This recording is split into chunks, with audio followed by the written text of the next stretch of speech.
This is Roots TV Nigeria. Welcome to another episode of Roots TV Exclusive to discuss the activities of men of the Nigerian Immigration Service to safeguarding Nigeria's border and the movement of Nigerians from one country to the other.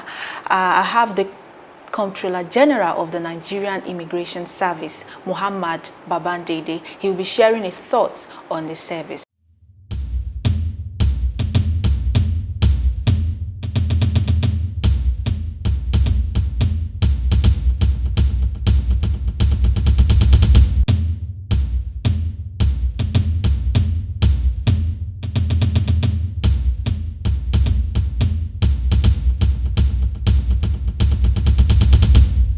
E-migrant registration.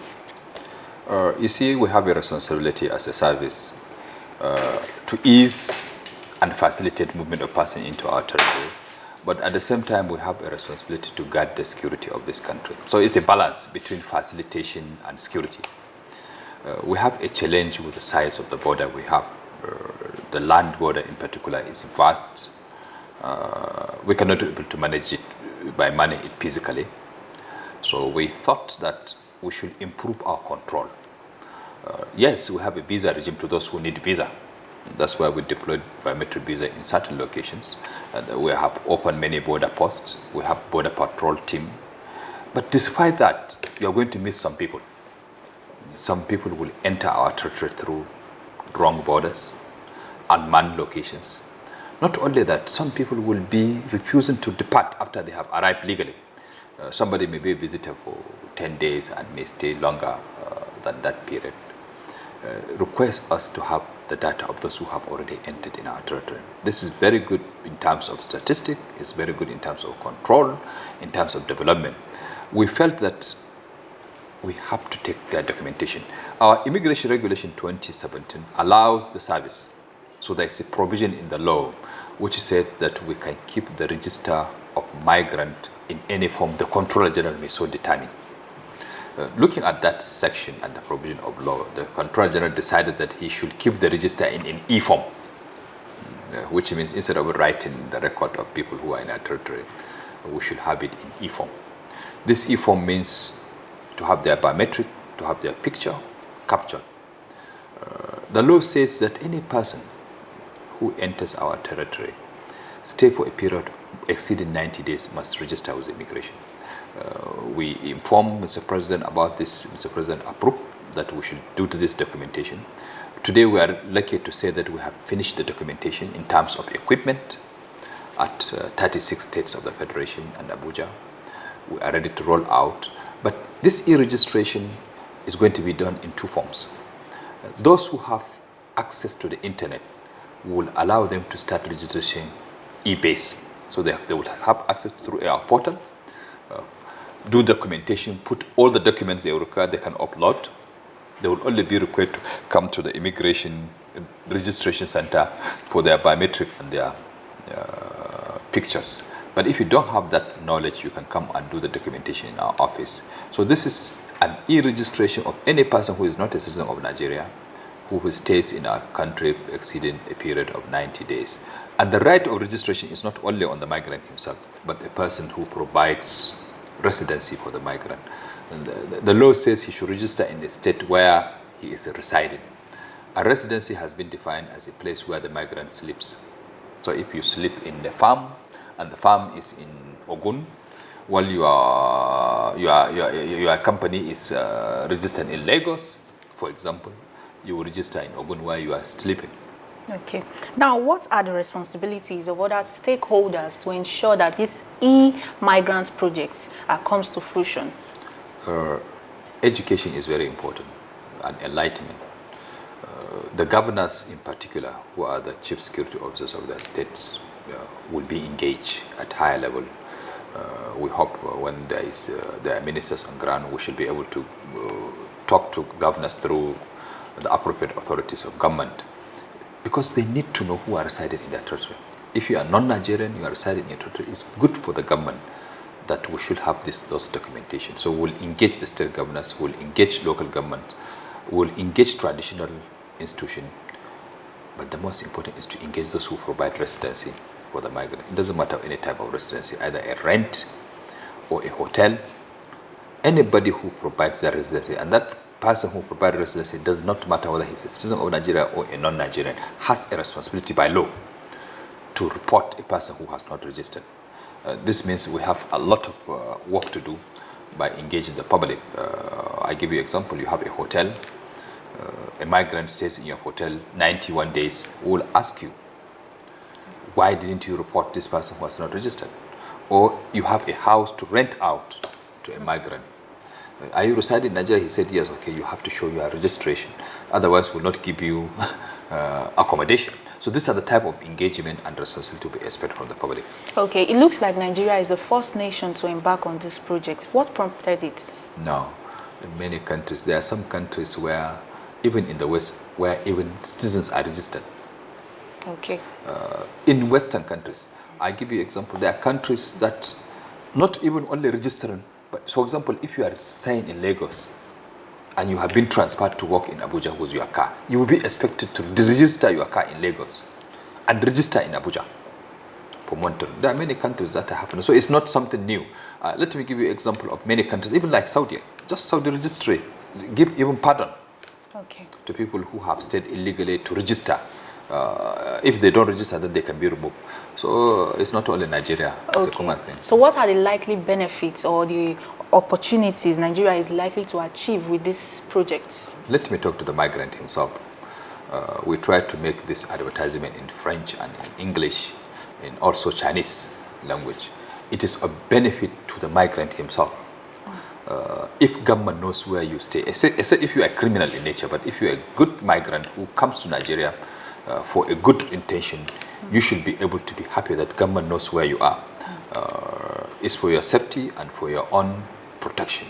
But for the government of Nigeria, at all level, federal, state, and local government level, it is very important for those countries to know, level of government to know, foreigners staying in your territory in case of payment of tax, in terms of planning, in terms of election. Some foreigners, remember, we seize many voters' cards from non-Nigerians. Is very important in terms of security. We have a lot of security challenges where we don't know who are around us. This time, when you register, we'll be able to just put a number and know who you are. I think this is very important. Remember, we say we'll connect it also with NIMSI also, so that you have one identity. Not only a Nigerian will have one identity, but also a non-Nigerian. Okay, the London issue has come and gone. What are the strategies put in place to checkmate and forestall future occurrences? What is happening is we provide service abroad under the canopy of Ministry of Foreign Affairs. So we are inside working. The security of the embassy or High Commission, the gate of the embassy and High Commission, the leadership of the embassy and High Commission is all in the hands of Foreign Affairs. So we are working under that canopy. I think one lesson we have learned from this is that we need to get out from the missions to start providing services in other locations other than the embassy. We have done that for visa. We have visa processing center in London, which is run by private sector. People go and apply for visa in that sector. It is brought to the embassy issues and return it to that center. We have to start looking for that in terms of passport so that people can start doing. Luckily, we have even advertised. If you go to our website, www.immigration.gov.ng, we have allowed people to apply, private individuals to apply a private passport processing center, which means you don't have to come to the embassy. Go to a private center in, like in London. Why can't we have one in Manchester, far away from London? In New York, why, in America, why do we limit ourselves only to 3 places? There should be other places where people can stay. In places like Brazil, the embassy of Nigeria has moved from, consulate has moved away from Sao Paulo to Brasilia. But Brasilia is a seat of government. The most activity is happening in Sao Paulo. So if we bring a private sector, that will provide opportunity for people to come and capture, and the passport is issued to them is good. So this is what we are thinking. But what happened in London, I have to say, is an unfortunate situation. The social media has provided platform. People don't read. People don't understand this. People forward issues. That passport was issued to the student.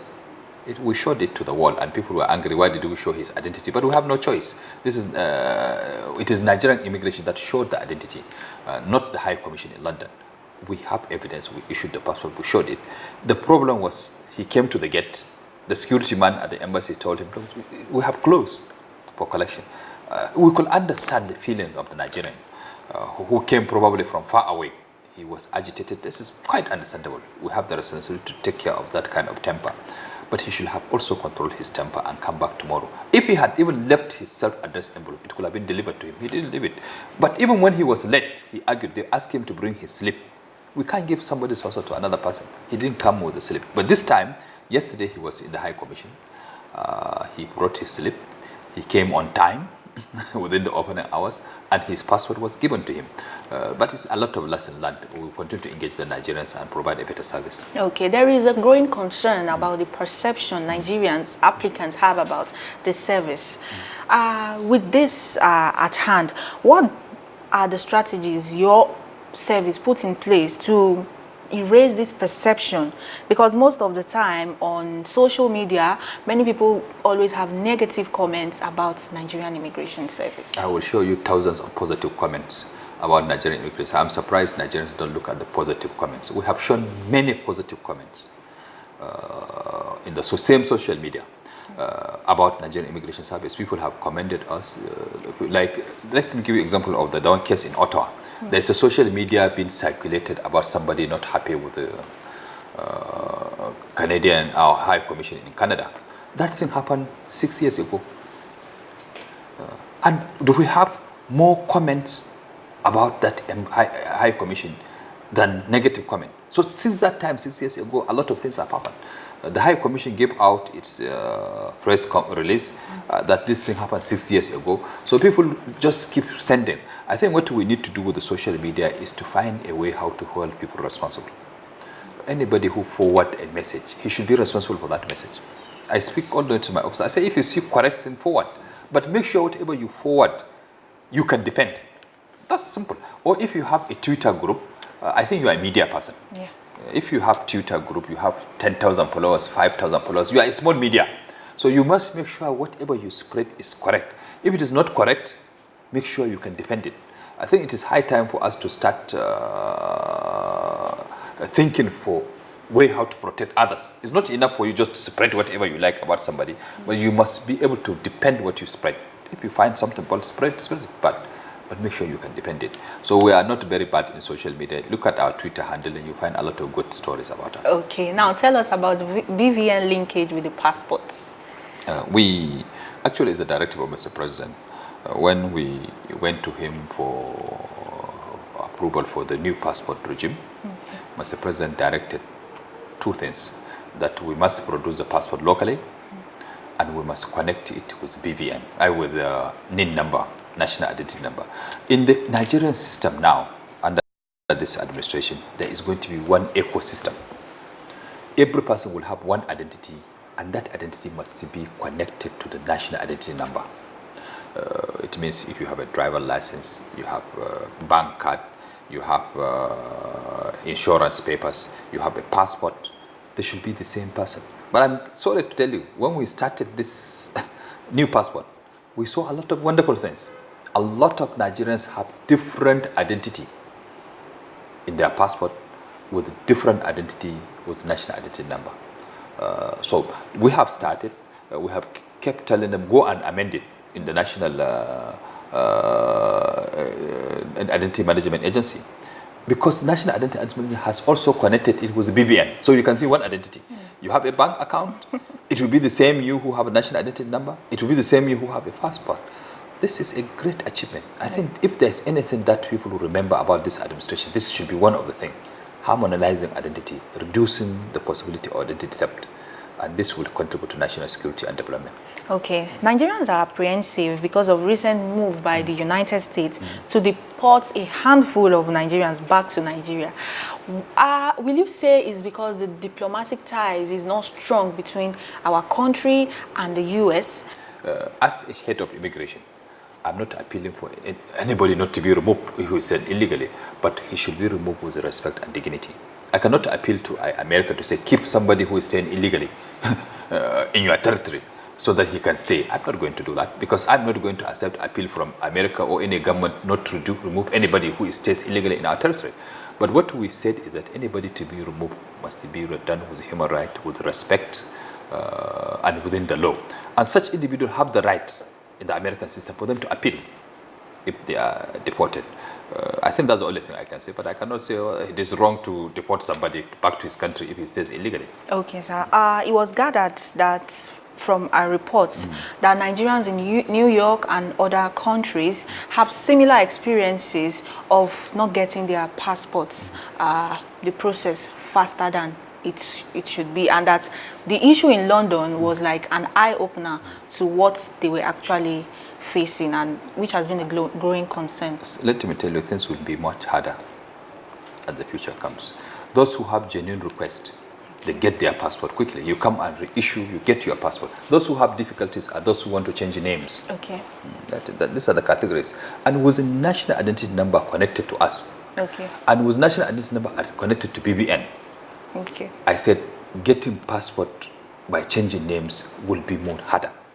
Let me tell you, a lot of Nigerians will arrive, not the young, not the old generation of Nigerians who are in the state or who are in Germany, who are in Europe. I've served in Germany for a good 5 years as an attaché, and I know the issues.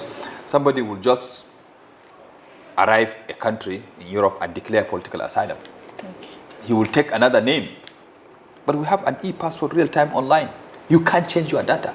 And you want us to change your data to the residency you have gotten by declaring asylum. You apply, you don't get approval. This angers many Nigerians, but the genuine applicants who have no problems, you just reissue your passport. There's no problem. For those who want to change their data because of a good reason, like women, we have allowed them to do it in the missions without referring to Abuja. If you want to change because of marriage, because of divorce, because of widowship, you don't need to refer to Abuja. We allow them to do the changes. So I'm appealing to Nigerians, they should keep one identity. It is even going to be impossible. How can you, okay, you have a bank account in a name, you have a national identity number the same, you travel abroad, you declare asylum, and change name, and you expect us to change. It cannot change because your data is one. Okay, sir. Are Nigerians the architects of their own problems?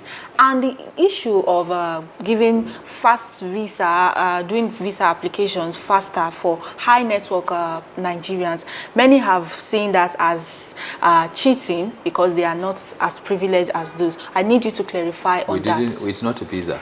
We didn't say we will issue fast visa. We said passport. What we give is not even issuing fast we spoke about. During the last 2 months, we discovered a lot of Nigerians have declared their passport lost deliberately. We have arrested a person who had 8 passports within 2 years. And when we searched our database, we found out that he was traveling with around 4. He would come to our office with a police report, with court affidavit, because that's what the law says. Bring a court affidavit, bring a police report, and say your passport is lost. Then we said, good, we issue you one based on lost. But this man has not lost his passport. He has it with him. Tomorrow when he wants to travel, he uses it to go to one location and use the other one to go to one location. So he's traveling with 2 passports. Then we did something very surprising to Nigerians. Any passport declared lost, we put it in our wanted list. We started arresting many people, including this man who has 7 passports or 8 passports at a time. Once you are traveling, we just show you that this passport you have declared it lost also time. Why should you travel with it? It's an offense first to have 2 passports. You have lied under oath because you took an oath that the passport was lost. So we started prosecuting people. We have, within the short 2 months, we already have 12 cases in court against those people who make false declaration and traveling with the 2 passports. This angered many people. There are a lot of businessmen we didn't know who were doing that. They were traveling, they would declare it lost and travel because they would go to embassy or frequent travelers who are doing that. So what we said, we didn't say we will.